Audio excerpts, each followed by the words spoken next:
Welcome back. You are watching Mind Your Money with me, Vidhata. I am a financial blogger for last 14 years.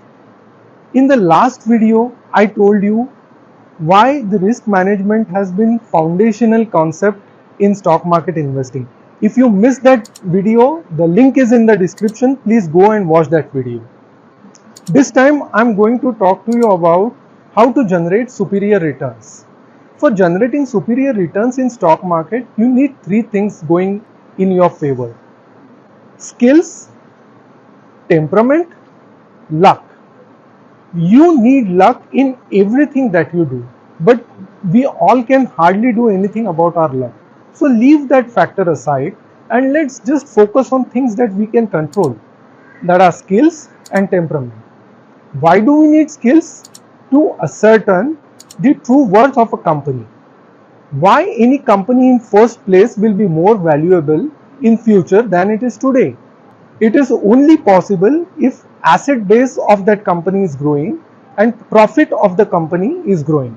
And to be able to ascertain these things, you need to have analytical skills, observational skills. And what are the factors you should watch out for?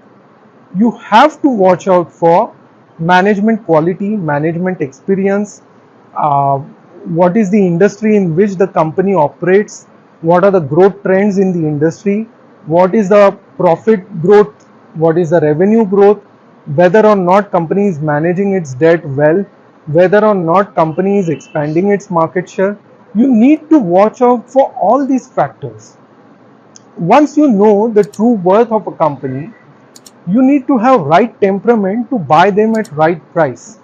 For instance, what happens is, if stocks are falling, the fear is so high that we don't buy.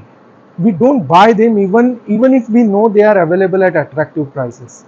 And when the prices are high, we still wait for one notch up so that we can sell our stock. And that notch up never comes. So we need right temperament, right mental setup to be able to buy and sell stock at right time. And as I told you, you need luck, but you can hardly do anything about that. In the next video, I am going to talk more about how you can develop these skills further.